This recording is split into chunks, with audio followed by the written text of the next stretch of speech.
네, 오늘 읽은 말씀을 가지고 기본 구출작전 진짜 기본 구출작전이라는 제목 하에 여호와께서 치르시는 전쟁이라는 말씀을 소제목을 가지고 말씀을 나누고자 합니다.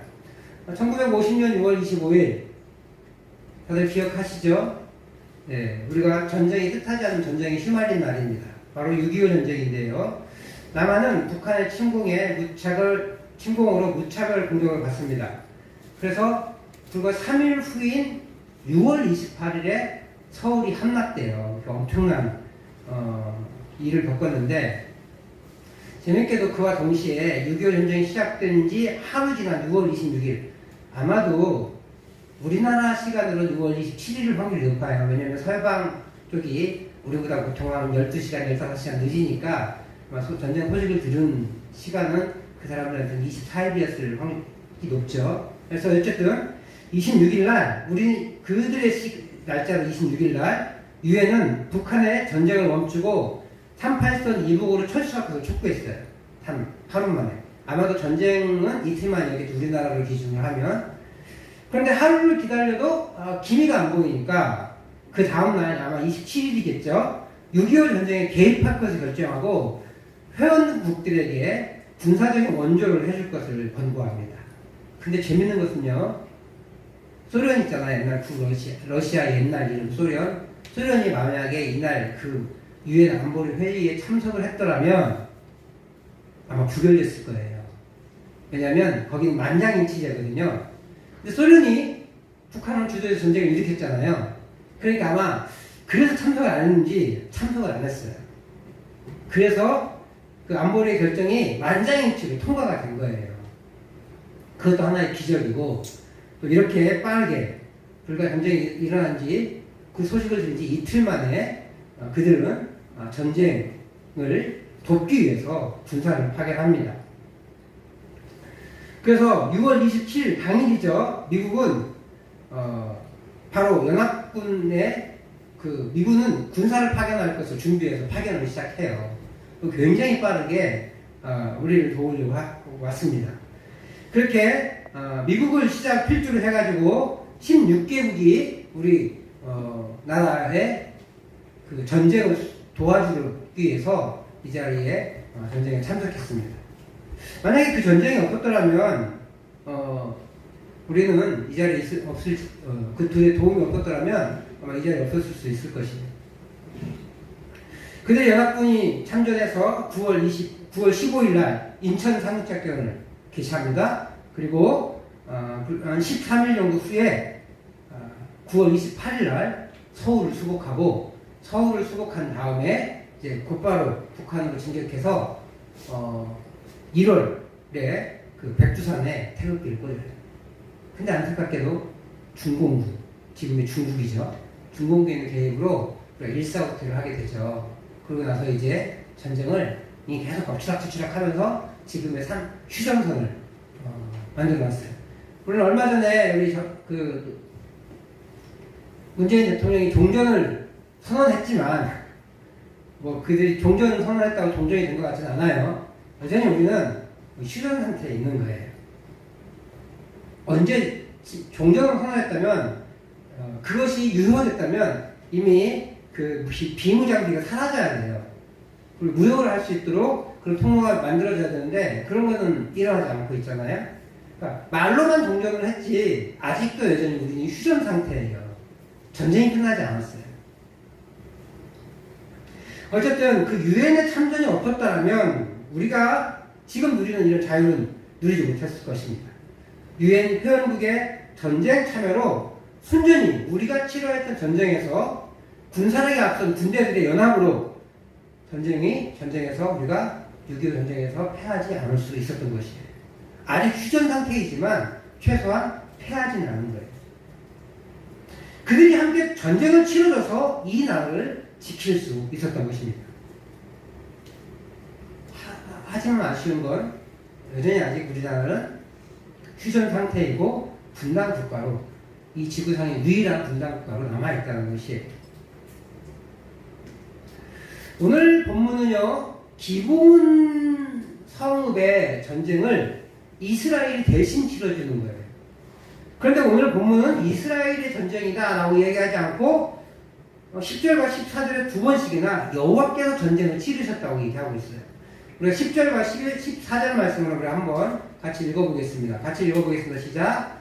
여호와께서 그들을 이스라엘 앞에서 패하게 하심으로 14절 여호와께서 이스라엘을 위하여 싸우셨음이니라. 네, 왜 기브온을 위한 전쟁이 여호와의 전쟁이었을까? 본문의 상황은 이래요. 기브온이 이스라엘에 항복을 합니다. 그죠? 항복을 하자 당시 예루살렘을 통치하던 아도니세덱, 그때까지만 해도 예루살렘은 아도니세덱이라는 왕이 통치했던 곳이에요. 그 아도니세덱 위기를 느낍니다. 그래서 이 가나안 남부 쪽, 그러니까 이 이스라엘이 가나안 중부를 침투하잖아요. 우리나라 충청도 쪽을 침투한 거예요. 아니 한반도로 생각하면 우리 인천 삼국작전 한 것처럼 그렇게 가운데로 침투해서 전쟁을 치러 나간 거거든요. 그래서 보급선을 끊고 연합을 차단해서 이제 중부 전쟁을 마치고 남부 쪽으로 내려가려고 하는데, 그러기 전에 중부 전쟁을 마치자 남부 쪽에 있던 기브온이 항복을 하고 들어온 거예요. 근데 기브온이 꽤 큰 성이었단 말이에요. 그러니까 이 아도니세덱이 예루살렘을 다스리던 아도니세덱이 위기를 느낀 거예요. 그래서 남부지방, 충청도, 전라도, 경상도, 우리나라로 따지면 그걸 남부지방의 사람들을 규합한 거예요. 그래서 가나안 남부연합군을 조직합니다. 아무리 기브온이 큰 성읍이고 사람들이 기본이 장대해도 5개의 연합부대를 어떻게 막아요? 그래서 이들은 빠르게 반응합니다. 자기가 성이 아도니세덱을 중심으로 기브온성이 포위되니까 빠르게 반응해서 이 길갈에 있던 그 여호수아에게 도움을 요청하는 거예요. 너는 우리랑 약 좀 해주지 않았냐? 아도니세덱이랑 연합전선이 날 치려고 하니까 빨리 와서 도와줘라. 그러자 그 소식을 들은 여호수아가 전쟁이 어떻게 될지 고민하면서가 아니라 하나님의 은혜를 누렸어요. 그리고 그들이 여호와께서 그들을 맡아주실 것이라는 믿음을 가지고 길갈에서 기브온까지 하루아침에 달려갑니다. 밤새 달려간 거예요. 뭐 그렇게 멀진 않으니까 군사를 이끌고 와도 몇 시간 내에 도착했을 거예요. 그리고 새벽에 공격을 시작한 거예요.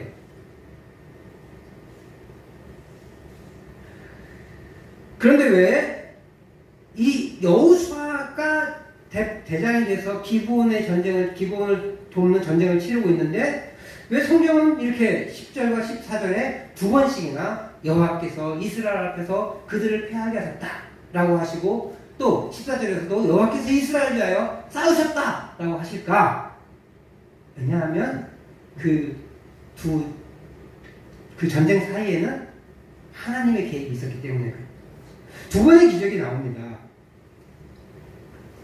그 두 번의 기적으로 하나님이 싸우신 전쟁이다라고 말해요. 하나님은 10절에서 예루살렘 왕 아도니세덱을 중심으로 뭉친 가나안 남부 연합군을 이스라엘 앞에서 패하게 하셨다라고 표현하고 있어요.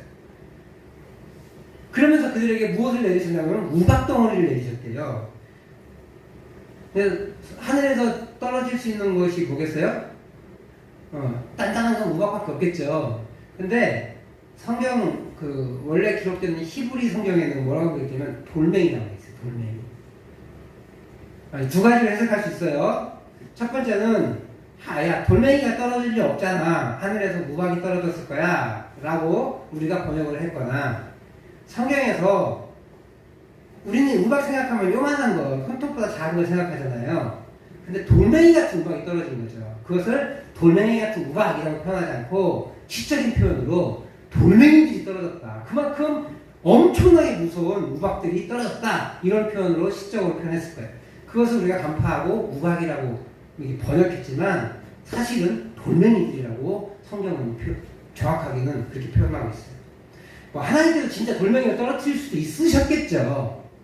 그러나 아마 상식적으로는 하나님이 그렇게 억지스러운 분이 아니시니까 상식적으로 하나님께서 가용하실 수 있는 우박을, 그런데 요만한 걸 떨어뜨리는 게 아니라 진짜 주먹만한 것들을 떨어뜨리시는 거죠.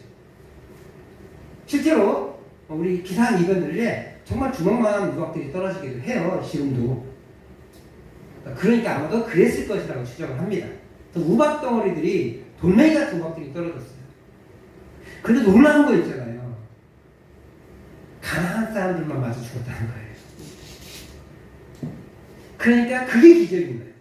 뭐 하나님 그 전쟁이 이렇게 가나안과 이스라엘 사람들이 뭐 하는 상태에서 떨어졌는지 아니면 전투 중에 떨어졌는지는 알 수는 없어요. 우리 상식적으로는 좀 멀리 있을 때 미리 떨어뜨리시지 않았을까라는 생각이 드는 거예요. 어쨌든 하나님께서 하늘에서 돌멩이만한 우박을 떨어뜨리셨습니다. 그리고 이스라엘은 해를 입지 않고 가나안 연합군들만 죽게 만드신 거예요. 그것이 기적이죠. 이스라엘이 공격하여 무찌르는 사람들보다 하늘에서 떨어진 돌멩이에 의해서, 이 돌멩이 같은 우박에 의해서 죽은 사람들이 더 많았다는 거예요. 그래서 우리는 이것을 하나님이 공격하셨다, 하나님이 패하셨다라고 표현하는 거예요. 하나님이 친히 전투에 참석하신 거예요. 그러므로 하나님이 가나안 남부 연합군을 이스라엘 앞에서 패하게 하신 것이다 라고 말할 수 있는 거죠. 그래서 이 전쟁은 하나님의 전쟁임을 보여줘요. 이스라엘이 가나안을 정복하는 건 하나님의 전쟁이라는 것을 계속해서 반복하고 있잖아요. 마찬가지로 오늘 남부 지역을 치는 것도 마찬가지예요. 하나님이 치르신 것을 보여주고 있습니다. 두 번째 기적은 우리가 잘 알고 있는 해와 달을 멈춘 사건입니다. 너무 유명하니까 어떤 사람이 이걸 가지고 이야기를 만들어냈어요. 우주선을 발사하려고 하는 회사에서 태양의 궤도를 계산했대요. 계산하다 보니까 24시간이 빠져들이는 거예요. 이상하다. 근데 믿음이 없지만 옛날에 주일학교를 다녔던 어떤 과학자 한 명이 그거 옛날에 들은 게 있는데 전쟁에서 이렇게 태양이 멈춘 사건이 있었다 하더라, 뭐 이랬다는 거예요.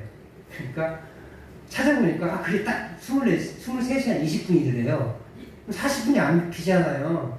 40분 어딜까 막 그렇게 고민하니까 또 이렇게 머리 북적북적 하더니 그 어딘가 우리 15도가 돌아가는 사건이 있다는데요. 그래가지고 희스기의 기절이 15도 돌린 거 그게 딱 40분이거든요. 그게 있었다는 거예요. 그래서 24시간 찾았다는 썰이 있었어요. 알고 보니까 이 하나님을 사랑하는 과학자가 자기가 지어낸 거래요. 하나님을 너무 사랑하여서 증명해내고 싶었던 그 마음으로 소설을 쓴 것 같긴 해요. 근데 인간의 능력으로 하나님을 헤아려 보려고 하는 잘못된 열심 때문에 그런 유머를 만들어낸 것 같습니다. 사실 태양은요, 지구 궤도를 돌지 않잖아요. 그러니까 태양의 궤도를 알 필요가 없어요. 지구의 자전이 멈춘 거겠죠, 오히려. 그러니까 과학으로 하나님의 역사를 증명해낼 이유가 없어요. 그냥 모르는 건 모르는 걸 덮는 거예요. 그래서요, 옛날 사람들 이런 말을 했어요. 이해되니까 믿는다. 그랬어요, 처음에. 그러니까 이해된 것만 믿기라는 거죠. 근데 이해 안 되는 부분들이 많이 있거든요.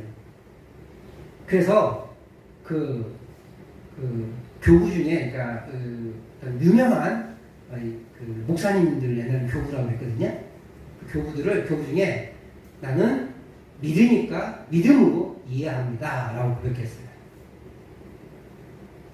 성경을 이해한다는 것은 불가능해요. 사실은 다 이해하는. 너무 압축이 많아요. 너무 압축이 많고, 그 다음에 우리랑 너무 거리도 많이 떨어졌고 시대도 많이 떨어졌어요. 그러니까 성경을 제대로 이해할 수가 없어요. 제가 예전에 오후 성경 공부 때 나란 말씀이 등극에 달아 문자로 서로 삼았대 아니할세 뭐 이런 얘기 한 적 있죠. 이게 몇 년 전 글이라고요? 우리나라보다 지금보다 500년 앞선 글이에요. 근데 우리는 이해 못해요. 근데 3,500년 전에 기록된 이 책을 다 이해하려고 한다는 건 무리예요. 그리고 자료가 많느냐? 그렇지도 않아요. 이거 딱 한 권이잖아요. 이걸 도울 수 있는 역사책들이 있긴 하지만 충분히 이 책을 이해할 수 있는 완벽하게 이해할 수 있는 도움이 있진 않아요. 그래서 우리는 성경을 이해해 주니까 믿는 게 아니라 믿음으로 이해하려고 하는 거예요. 오늘 이 여호수아가 태양을 향해 하나님의 이름으로 명령한 그 기적은 어떻게 이루어지는지 알 수 없어요. 여러 가지 설이 있습니다. 지구의 자전이 멈췄다든지, 아니면 뭐 태양 그 시간이 늦게 흐르겠다든지, 아니면 반사가 됐다든지, 뭐 여러 가지 설들이 있어요. 그건 인간의 이해로 생각을 하는 거예요. 그냥 오늘 성경에 기록되어 있으니까 멈추게 하셨구나, 하나님이 전쟁의 승리를 위해서 개입하셨구나 라는 정도로만 이해하셔도 이 성경이 말하고자 하는 내용을 충분히 받아들일 수 있을 것이에요. 어쨌든 이 두 번째 기적은 태양이 하루 종일 땅으로 내려가지 않았어요. 동쪽에서 달이 떠야 되는데 달이 뜨지 않았어요. 그래서 전투를 더 수행할 수 있는 조건을 만들어줬다는 것이에요. 어떤 사람은 심지어 개기일식이라고 얘기하는 사람이 있어요. 깜깜해져가지고 그 사람을 다 진멸시켰다고. 이것을 통해 성경은 여호와 하나님께서 전쟁을 수행해 나가시며 이스라엘에게 승리를 주시는 것을 보여주고 있습니다. 그래서 하나님의 전쟁임을 알려주는 기적적인 사건이 10절과 14절 말씀에 있어요. 그래서 이 전쟁, 기브온을 돕는 가나안 남부 연합군과의 전쟁은 하나님의 전쟁임을 다시 한번 보여줘요. 지금 우리는 요단을 건너면서 여리고 아이를 치는 중부전쟁에서 철저하게 하나님의 전쟁임을 깨달았죠. 남부전쟁 역시도 하나님의 전쟁임을 명백하게 보여주는 것이 기브온을 돕는 장면입니다. 그러나 진짜 중요한 것은 이 전쟁은 기브온을 위한 전쟁이었다는 거예요. 기브온은 어떤 족속인데요? 이스라엘이 멸망에 시켜야 될 족속이잖아요. 근데 멸망시키지 않고 그들을 보호하기 위한 전쟁이었다는 것이에요. 그것도 이 기브온 구출작전은 하나님이 두 번씩이나 기적을 베푸면서 이스라엘에게 그리고 기브온에게 승리를 안겨준 전쟁입니다. 기브온이 어떤 민족이었어요? 멸망의 대상이지만 거짓을 꾸며가지고 항복했던 사람이에요. 거짓말로 항복한 건 아니지만 자신의 위치를 속여서 이스라엘을 속였고 그 거짓으로 항복을 했어요. 그러니까 이 말은 그들의 거짓말로 교약을 맺은 거기 때문에 교약을 파기시킬 수 있었다는 것이에요. 그런데 하나님은 그 이스라엘을 속여서, 거짓말로 이스라엘을 속여서 항복한 것을 하나님이 기뻐하셨다는 거예요. 아니 그럼 좀 이상하잖아요. 하나님은 10계명에서 9번째 계명에서 뭐라고 얘기하냐면 거짓 증거하지 말지니라. 물론 이 거짓 증거는 법적인 용어예요. 법정적인 용어인데 법정에서 남을 해하기 위해서 거짓말로 증인 서지 마라 이런 뜻이거든요. 그래서 거짓 증거예요. 거짓말 하지 말라가 아니라는 걸 기억해야 돼요. 그럼 예수님도 거짓말 하셨고 다 거짓말이에요. 그러니까 거짓말 하지 말라는 말이 아니라 거짓 증거예요. 그렇긴 하지만 어쨌든 거짓으로 남을 속이는 것들은 잘못된 거잖아요. 그렇다고 이 거짓 증거 하지 말지니라라고 했다고 해서 거짓말이 정당화될 수는 없어요. 근데 하나님께서 그렇게 얘기하셔놓고 당신이 그 거짓말을 기뻐하셨다는 거예요. 그들을 살리시기 위해서 두 번이나 기적을 베푸시고 이스라엘에게 그 밤에 병사들을 이동케 하시고 남부 연합군을 폐하하셨어요. 그리고 16절 이하 우리가 읽진 않았지만 16절 이하는 어떤 사건이냐면 그들이 계속해서 남부 연합군 5왕들을 어떻게 죽였는지에 대해서 기록하고 있어요. 그러니까 10장 전체는 그 남부 연합군과의 전쟁이에요. 그래서 15절과 43절에 돌아왔다는 말 두 번이나 반복해요. 우리 15절 말씀과 43절 말씀 같이 한번 읽어볼 거예요. 우리가 15절 말씀 먼저 읽어보겠습니다. 시작. 여호수아가 온 이스라엘과 더불어 길갈 진영으로 돌아왔더라. 43절 시작. 여호수아가 온 이스라엘과 더불어 길갈 진영으로 돌아왔더라. 번역에 한 글자라도 틀린 게 있어요, 없어요? 성경 기자가 실수했구나. 무식하기는. 이럴 것 같아요? 그렇지 않아요. 일부러 똑같은 말로 쓴 거예요. 같은 사건인 걸 보여주는 거예요. 15절의 종결과 43절의 종결이 같다는 것을 보여주기 위해서 일부러 토시 하나 안 틀리고 똑같이 쓴 거예요. 같은 사건이라는 걸 보여주기 위해서.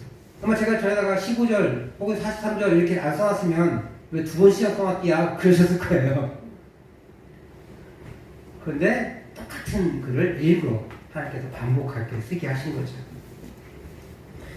그러니까요, 우리 10장 말씀은 오늘 10장 말씀 전체를 두 부분으로 나눠서 첫 번째 1절에서 15절 말씀은 이것은 하나님이 수행한 전쟁이다 라는 걸 보여줘요. 그리고 16절부터 43절까지 이것은 하나님의 전쟁을 도움을 받아서 사람들이 치른 전쟁이라는 것을 또 보여주는 거예요. 그렇게 해서 나눠서 기록하고 그것이 같은 사건이라는 것을 15절과 43절에서 동일한 문구로 길가로 다시 돌아갔다라는 것을 알려주기 위해서 이렇게 같은 문구를 쓴 거죠. 그럼에도 이 전쟁이 하나님의 전쟁이다라는 것을 굉장히 강조합니다. 그런데 이 전쟁은 이스라엘의 실수로 생긴 전쟁이잖아요. 그래서 오히려 하나님이 개입하면 하나님의 명성이 먹칠하게 되는 거예요. 아니 거짓말하지 말라고 해놓고 거짓말한 이 기부원들을 살려준다고? 뭐 하나님 공의야 하나님도 아니네. 뭐 구계명에 거짓 증거하지 말지니라 이것도 뭐 그냥 어기면 되겠네 라고 얘기할 수 있다는 거예요. 그럼에도 하나님은 이 전쟁을 승리하게 하시기 위해서 인간의 말을 그대로 들으세요. 그리고 본문 14절을 이것을 굉장히 강조하는데요. 14절 말씀 다시 한번 읽겠습니다. 시작. 여호와께서 사람의 목소리를 들으신 이 같은 날은 전에도 없었고 후에도 없었나니 이는 여호와께서 이스라엘을 위하여 싸우셨습니다. 14절 말씀에 보면 이 같은 날은 이게 앞에 갑자기 나와요. 안 들어도 되는 말인데 이거를 이 부분을 강조하고 있다는 뜻이에요. 여호와의 사람의 목소리를 들으신 이 같은 날은 들으신 날은 이렇게 되잖아요. 이 같은 날은 이라면서는 이 날을 강조하고 있는 거예요. 전에도 없었고 후에도 없었다. 전무후무하다. 근데 왜 없었겠어요? 왜 없었겠어요?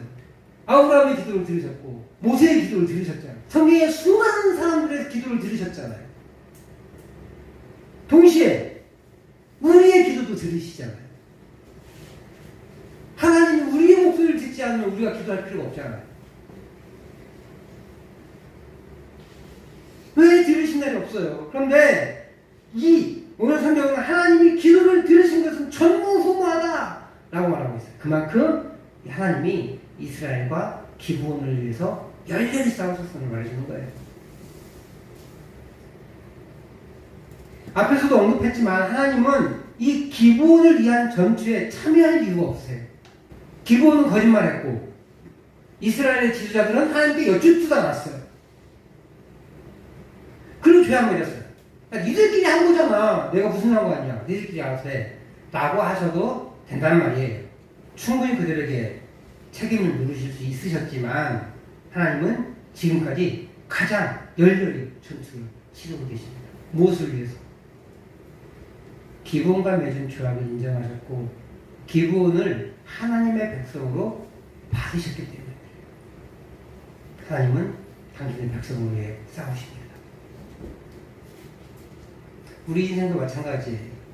하나님 앞에 결단하고 신실하게 믿음으로 사는 백성을 위해 하나님은 싸우십니다. 그리고 하나님의 전쟁에는 패배가 없습니다. 하나님은 이미 여호수아에게 기브온을 위한 전쟁에 승리를 주셨으면 선언해요. 우리 8절 말씀 한번 읽어볼게요.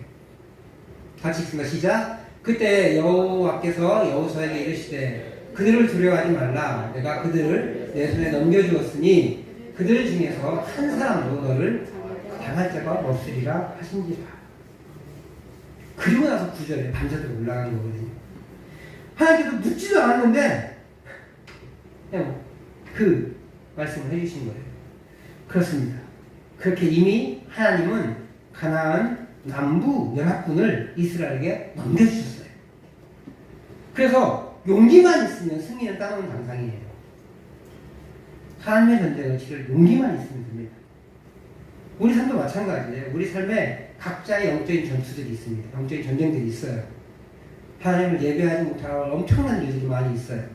하나님을 하나님의 뜻을 알아가고자 애쓰지 못하게 하는 그 여러 가지 얘기들이 있어요. 우리가 묵상을 하고 있지만 묵상을 방해할 얼마나 많은 방해꾼들이 있습니까?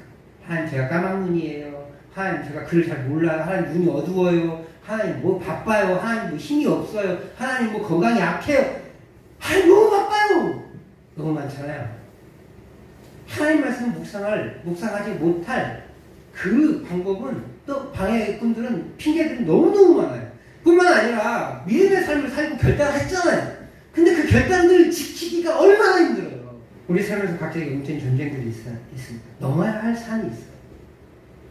그 영적인 산을 넘어설 용기가 우리에게 있어요. 그 용기만 있으면 결과는 하나님께서 책임져 주십니다. 기본 구출 작전은 하나님의 전쟁입니다. 마찬가지로 우리가 주님의 백성이면 우리의 영적 전쟁은 하나님의 전쟁입니다. 하나님이 우리의 전쟁을 치러주십니다. 그러나 하나님이 전쟁을 치른다고 해서 이스라엘이 손 놓고 있었던 것은 아니에요. 그들은 힘에 부치도록 가나안 남부 연합군과 전투를 치릅니다. 우리 영적 전쟁에서 하나님이 싸우시지만 우리도 같이 전투를 치러야 합니다. 11절에 보면 이스라엘 자손의 칼에 죽은 자가라는 말이 나와요. 그 말은, 그리고 12절 13절은 전투를 이어가기 위해서 시간을 벌기 위해서 태양아 멈춰라, 달아 머물러라 이렇게 명령하잖아요. 전쟁을 치러 시간을 확보하게 한 거거든요. 그리고 16절 이후에는 뭐라고 해요? 이스라엘이 가나안 남부 연합군을 점령하는 과정이 상세히 기록되어 있어요. 그 말은 무슨 말이에요? 하나님이 전쟁을 치렀지만, 하나님이 우박덩이를 떨어뜨려가지고 많은 사람들을 죽였지만 사람이 여전히 전투를 치렀다는 거거든요. 치열한 전투가 이루어졌어요. 그렇습니다. 하나님 나라를 살아가는, 하나님 나라를 건설해 나가는 이스라엘이 영적 전쟁을, 가나안 정복 전쟁을 치렀던 것처럼 하나님 나라를 살아가는 우리들은 믿음의 영적 가나안 정복 전쟁을 치르는 거예요. 그래서 믿음은요, 아주 널브러진 삶이 아니에요. 분투예요, 분투. 힘을 내서 전쟁을 치르는 거예요, 영적인 전쟁은. 그런데 중요한 것은 그 전쟁에는 승리가 보장되어 있다는 거예요. 우리가 힘을 내기만 하면, 용기를 내기만 하면 그 전쟁은 승리가 보장되어 있어요. 왜요? 하나님이 싸우시기 때문에 그렇습니다. 사랑하는 성도 여러분, 우리는 기브온과 같이 하나님의 자녀가 될 자격이 없는 사람들이에요. 이스라엘 입장에서도 우리는 이방인이에요. 그런 자격 없는 사람들을 하나님은 우리의 믿음의 고백 하나로 우리를 자녀로 삼아주셨어요. 인정해 주셨어요. 이제 하나님은 우리가 치러야 할 영적 전투를 치러주십니다. 함께 하셔서 우리가 전쟁을 수행해 나갈 수 있도록 도우시고 기적을 주셔서 승리할 수 있도록 하십니다. 이제 우리도 이 영적 전투에서 손 놓고만 있을 것이 아니라 용기를 내서 도전하고 함께 전투를 치르심으로 우리 하나님이 베풀어 주신 승리를 누리시는 성도님들 되시길 축복합니다. 영적 전쟁은요, 하나님을 알고 하나님의 뜻을 실천해 나가는데 힘쓰는 일을 방해하는 그 어떤 세력들과의 전쟁입니다. 그들은 우리의 생각을 지배하여서 하나님의 뜻을 알고 실천하는 것을 방해합니다. 그리고 우리의 환경을 지배하여서 역시 하나님의 뜻을 알고 실천하는 것을 방해합니다. 하나님을 예배하는 것을 방해합니다. 이것을 극복하는 것이 영적인 전쟁이에요. 그것이 사람과의 관계일 수 있고 그것이 기도와 묵상을 방해하는 것일 수 있습니다. 그러나 우리 하나님이 우리를 백성 삼아주시고 그 영적 전쟁을 대신 수행해 나가실 때 우리는 승리할 수 있어요. 우리의 반응이, 우리 용기를 가진 반응이 필요할 뿐입니다. 우리가 이번 주부터 매일 성경 7, 8월과 진행되는데요. 이 성도님들이 다 받으실 수 있도록 10권을 준비했습니다. 기존의 7권들은 우리 권사님들이 계속 받아가셨는데 준비되었고, 또 우리 남은 식구들도 3권을 더 신청했어요. 우리 아이들 2권과 어른 1권.